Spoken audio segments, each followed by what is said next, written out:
everybody, welcome to Cooking Up Nutrition. We are back at the Pelican Lake. You say Luxury Motor Coach Resort. Pelican Lake Luxury Motor Coach Resort here with my sister.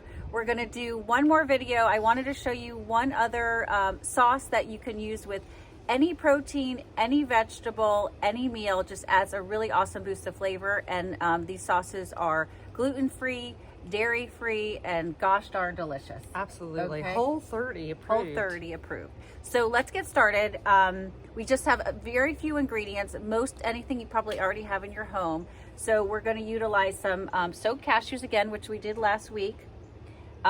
We also pre-roasted some garlic. So all that we did, Barb, do you want to explain how you made the garlic? We just threw a head of garlic in a piece of tinfoil, cut off the edge of the bulb, poured olive oil on it, wrapped it up, and put the grill on low and just let it sit there and for about 30 minutes or so. Mm-hmm. Yeah, you also, if you don't have a grill and you want to utilize your oven, you can just stick it in the oven for about 30 minutes at 375 or 400, and it'll roast it up really beautiful. You could see how nicely it's roasted, and that's going to make our sauce really delicious and not as strong because the garlic is going to be cooked versus raw.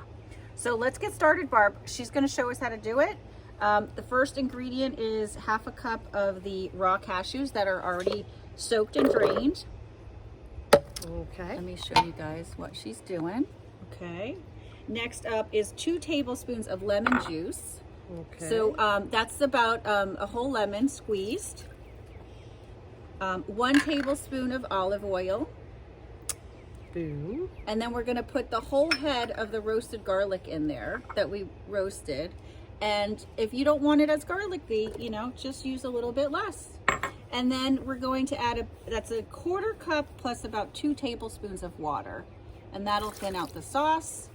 And then, wait, one more thing. And this is optional, but I'm a salty girl, so you just do a little salt to taste. Yeah. So go, I don't know, I put probably about a 1/4 teaspoon or so of the salt. And if we need more, Frenchie. the little Frenchie. We got Frenchies here. All right, so let's blend it up, Barb. Okay. This thing's a little noisy. Here we go. Okay, we're back. The sauce is ready, so let's see how it looks, Barb. Oh, this looks great. The consistency it looks like a perfect. It looks like a Caesar dressing, I would say. So let me show you all what it looks like. Here you go. Garlic lemon sauce. We're going to go ahead and try it with a little bit of celery. But again, like I said, this can be used in with any protein, any vegetable, any meal. Absolutely delicious. You have the best tips in the world, Kara. Thank you so much. Oh, you're so welcome. So there you have it. Creamy lemon garlic sauce. Dairy-free, gluten-free, super delicious. Great with any meal. Enjoy until next time. Okay, thank you. Cheers.